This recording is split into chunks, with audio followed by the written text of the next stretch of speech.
actually conned themselves.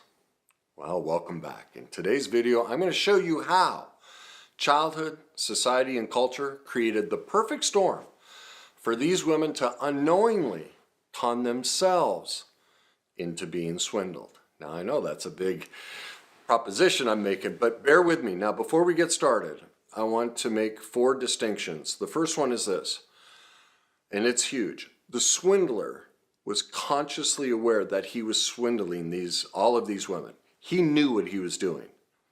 The women were not consciously aware. They have no idea that they were doing their own swindling, and it's because of the things I'm going to show you about. But that's key. He knew it, they didn't, but they were doing the same thing. Number 2, the women are not to blame, and they are responsible. It's both. They're not to blame, and they are responsible. I'm going to show you that too as well. I'll show you specifically how they're not to blame and why scientifically they are responsible for the swindling. The part they played in the swindling. Number 3, if you can listen long enough to discover, you will discover how your anger at me, or worse, you're accusing me of victim blaming, is actually you conning yourself. It's true. And finally, number 4, if you choose not to stay to the end because that conning of yourself gets so severe and you get so angry at me, then you will rob yourself of the chance of learning how to protect yourself from a swindler like this, what really is a narcissistic sociopath, a predator. And that's why I'm doing this video, because both men and women, I've been conned by someone like this. And it's because we don't realize how we play an equal, responsible role in the dynamic. Nobody ever talks about it. These documentaries only talk about one side, and it's robbing you of safety. And that's why I'm doing this video. All right, and you're going to see, I'm not victim blaming. I'm not blaming the women. I'm empowering them and bringing truth to this whole dynamic, which will set all of us free and raise our abilities to create relationship, find love, and defend ourselves against predators beyond anything that video or anything else will give you. So, this is what she said.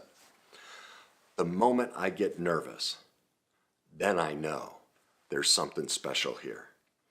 I'm after that all-consuming, kind of what you've grown up with.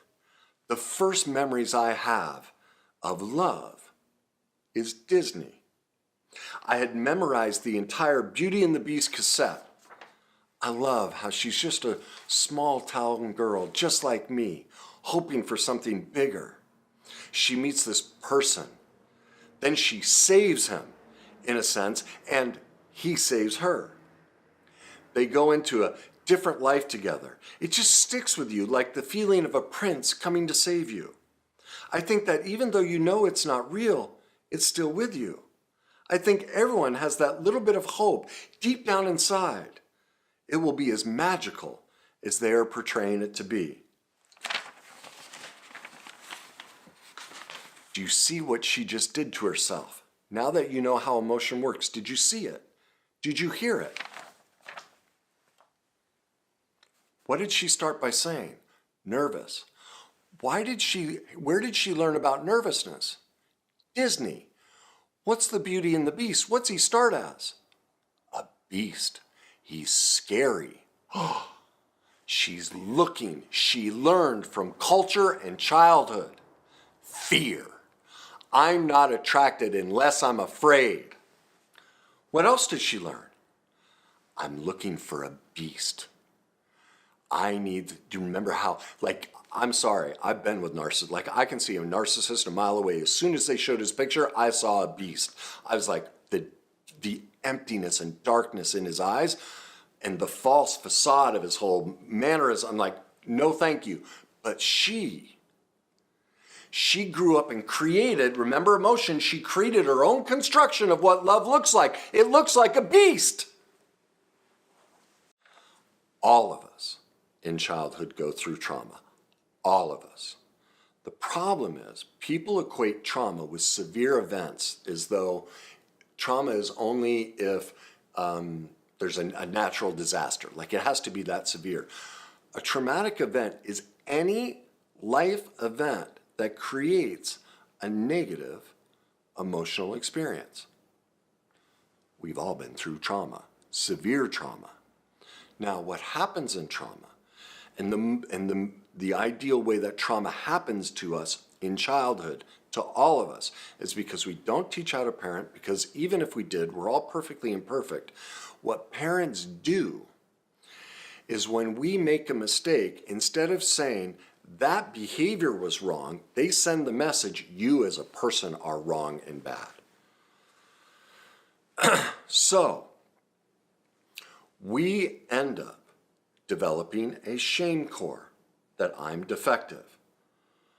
Also, we learn about relationships from our primary relationships as a child, from our parents, watching them and their relationship with us. Nobody ends up with a narcissistic sociopath unless they've seen complete chaos, manipulation, and shame and disregard in their childhood. A person who, more than likely, she didn't talk about her childhood, but I've done this enough that if I were to sit and ask them about their childhoods, all of the women involved that got scammed, they'd all be the same. There was abandonment, neglect, there was high levels of shame and pure chaos in all of their childhoods. Because you will not end up with a narcissistic sociopath. We've known this for decades. Basic behavioral science is we learn about relationship from our childhood relationships, our parents and brothers and sisters. And so we are drawn to it, just like how emotions are made. It becomes a predictive. Remember, our brain survives on predictions, and it tries to recreate and pull in those experiences.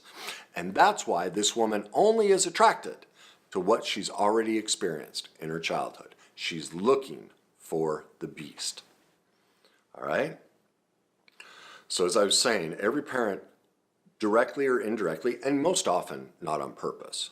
This isn't about blaming parents either. They're just perfectly imperfect. Again, just like these women, nobody teaches this stuff. Nobody is aware. But instead of sending the message that what we did was bad or wrong, they send us the message that who we are is bad or wrong. Now, trauma and shame are conditions of powerlessness. We lose our inherent power because, do you see, we're an infant, we're a young child, a developing child, a teenage child. Survival depends on our caregivers. So do you see, if we don't adapt in that moment, if we don't create emotions, definitions from the life experiences that give us away and put us in that victim position so that we can survive, we won't survive. We give ourselves away, and this is where we pick either the falsely empowered, shame-based, or the disempowered. And so the falsely empowered, that tends to be the narcissistic sociopath or just the falsely empowered codependent. These are most successful people, athletes, politicians, business people. They're falsely empowered. Most, not all, but most. All right? So Disney trained her to look for a beast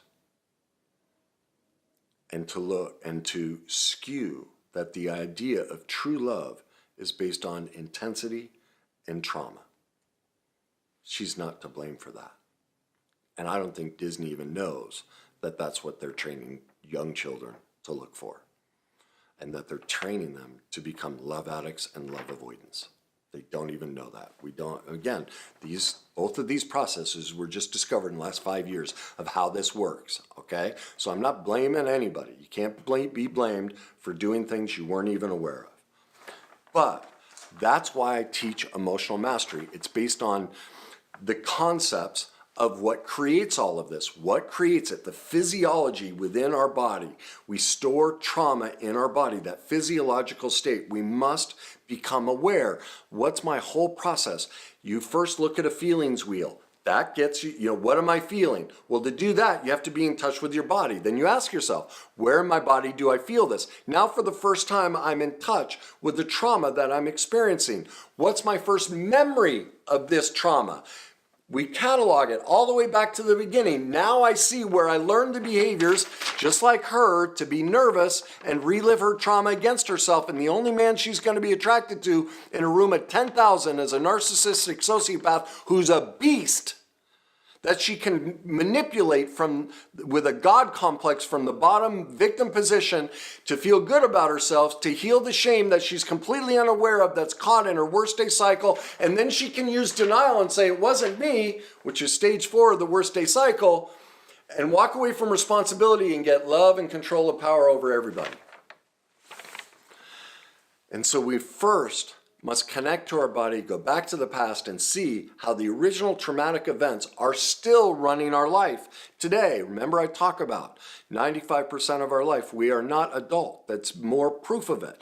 That our emotions, when we have an emotion, they are based on our life experiences. When you experience, as you're listening to me, you're drawing on life experiences of where you felt uncomfortable and didn't like what you heard, and you're probably experiencing shame moments, feeling like I'm your father, your mother, brother, somebody saying you're bad or wrong, and might even feel like stupid. Why didn't you know this? Like you're projecting that feeling onto me and in yourself. You're creating it. I'm not doing it. It's all based on your trauma history, the worst day cycle, and how you learn to catalog the emotions of your life. And then you're projecting it onto me.